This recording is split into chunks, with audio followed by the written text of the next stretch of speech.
Hello everybody, I'm on part 2 now of my, now then, what is it what I'm doing? Reversing stand and its lever and all its components.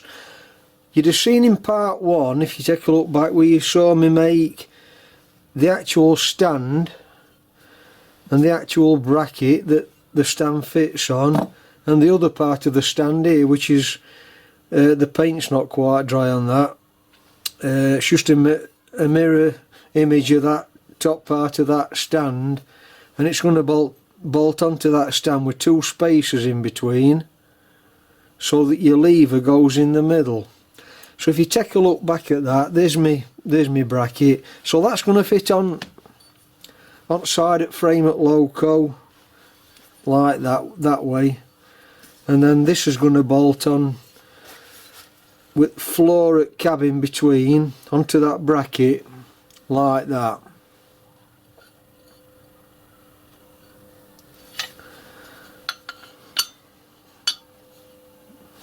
With lever in between it.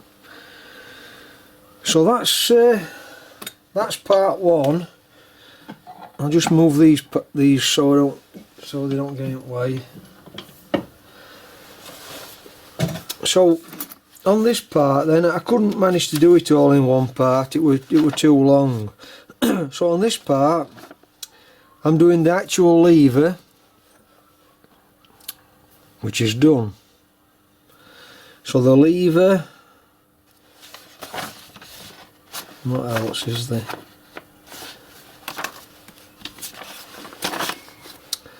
And the latch and all its components. So I'll just explain this lever because it's pretty straightforward, and I've not shown me doing any of this. It's just straightforward filing and turning. So you've got to make that little bracket first,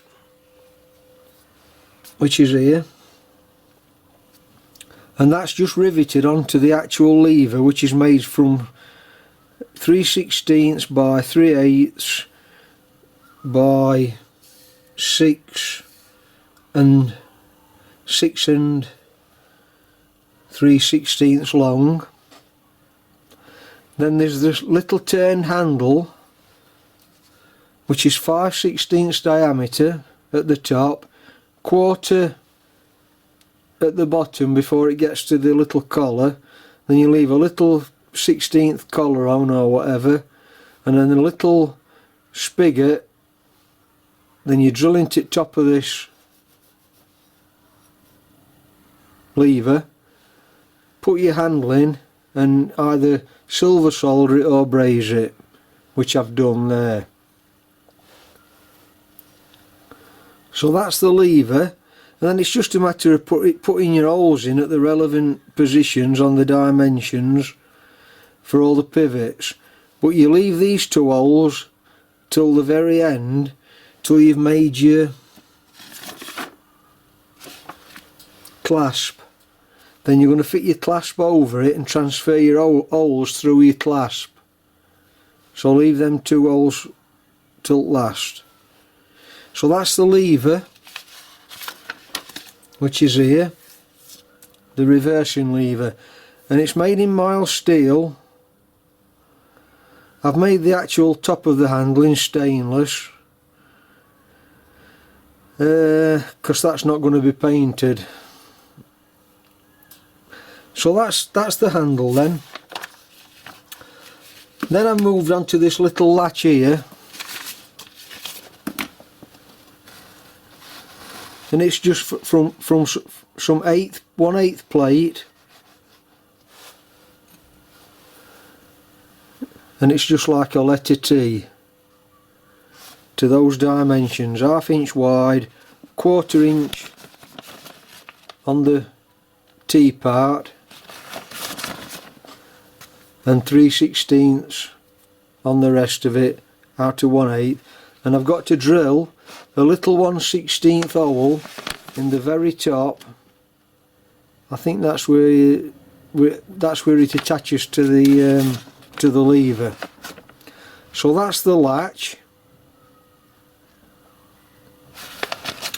and it's just straightforward sawing, filing, or you could do it in your miller, in your milling machine.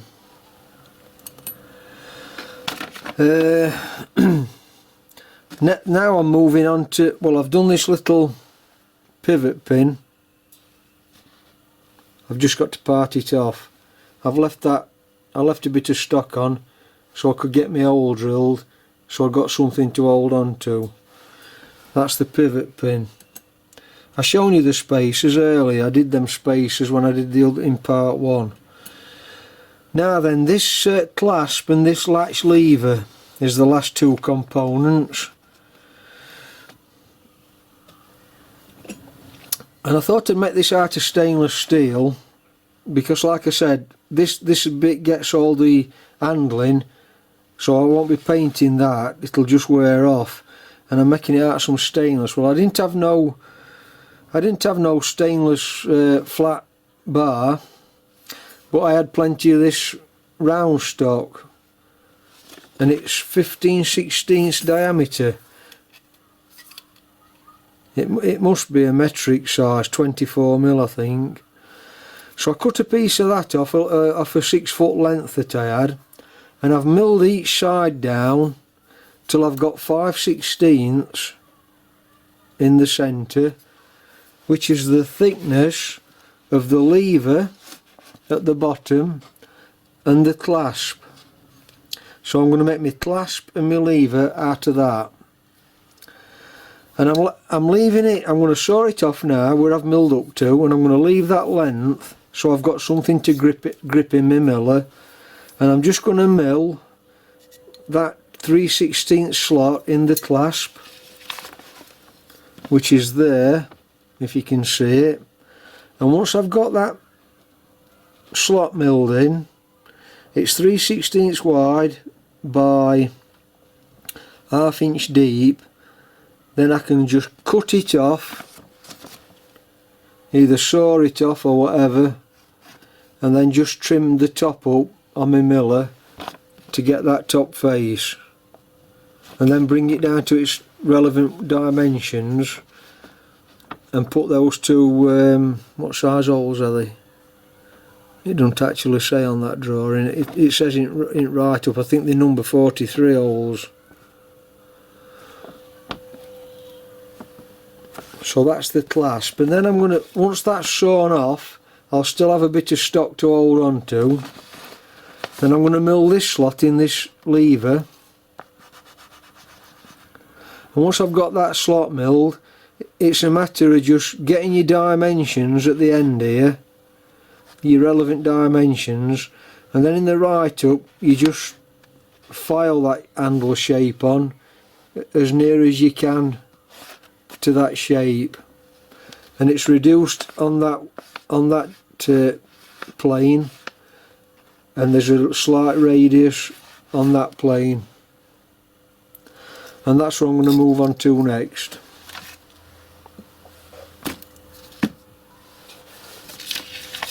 There's a little picture there of the old reversing stand and lever when it's all together, look.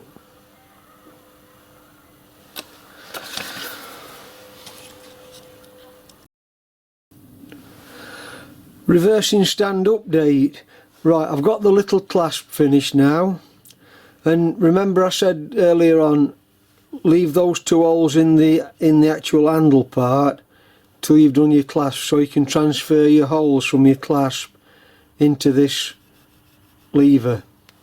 And the reason for that is you want your latch to be a few thousandths of an inch off this radius, so you put a slip of paper under just so it clears it on its traverse across. And when you've got that set just above that radius,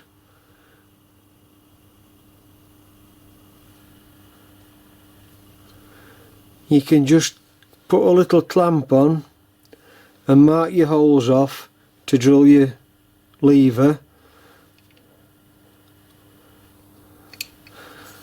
and then this little 6BA screw here is where the spring's going to attach. I've got to cut that down yet.